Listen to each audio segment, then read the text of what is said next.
क्या आपने सोचा है कि गोवर्धन पर्वत को ही गिरिराज क्यों कहा जाता है? हिमालय पर्वत को नहीं कहा जाता, विंध्य पर्वत को नहीं कहा जाता, गोरो खासी जयंती या किसी भी पर्वत को गिरिराज नहीं कहा जाता। गिरिराज मतलब गिरी मतलब पर्वत और राज मतलब राजा, पर्वतों का राजा। तो सुनिए, इसकी एक इंटरेस्टिंग कहानी है। देखिए, जब राम जी राम सेतु बना रहे थे लंका जाने के लिए समुद्र पर, तो उन्हें कुछ पर्वत शिलाओं की आवश्यकता थी। तो उन्होंने हनुमान जी से कहा, तो हनुमान जी चल दिए पर्वत लेने के लिए।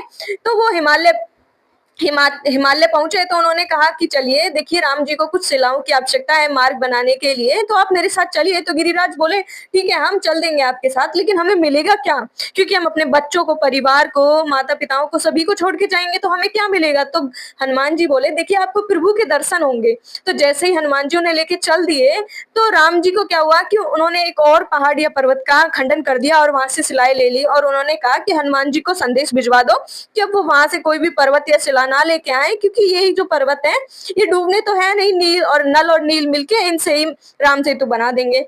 तो संदेश पहुंचा, तो हनुमान जी ने उन्हें वहीं विराजमान किया जहां पे वो थे, और बोले कि देखिए हमें माफ कीजिए, हम आपको नहीं ले जा सकते। फिर वो उन्हें और पर्वतों का खंडन करके उन्हें उपयोग कर लिया है। तो गिरिराज बोले, मतलब कि गोवर्धन पर्वत बोले कि देखिए तो हमारे साथ में आपने बहुत बड़ा धोखा किया है। तो हनुमान जी बोले, देखिए मुझे माफ कीजिए, लेकिन मैं कुछ नहीं कर सकता अब इसमें। तो फिर राम जी से उन्होंने कहा, और राम जी ने कहा कि उन्हें आश्वासन दीजिए कि अगर वो एक युग हमारा इंतजार करते हैं, तो हम उन्हें अपना सिर का ताज बनाएंगे। क्योंकि अभी अगर हम उनका उपयोग करते हैं तो वो हमारे पैरों में बिछेंगे, लेकिन अगर वो एक युग इंतजार करते हैं तो हम उनका सिर का ताज बनाएंगे। देखिए, जब राम भगवान ने द्वापर युग में कृष्ण जी का जन्म लिया, ठीक है, तो उन्होंने गोवर्धन पर्वत को, गिरिराज को अपने सिर का मुकुट बनाया। इसीलिए उनकी इतनी मान्यता है कि वो सभी पर्वतों में पर्वतों के राजा माने जाते हैं। मतलब गिरिराज, इतनी वैल्यू हिमालय की भी नहीं है।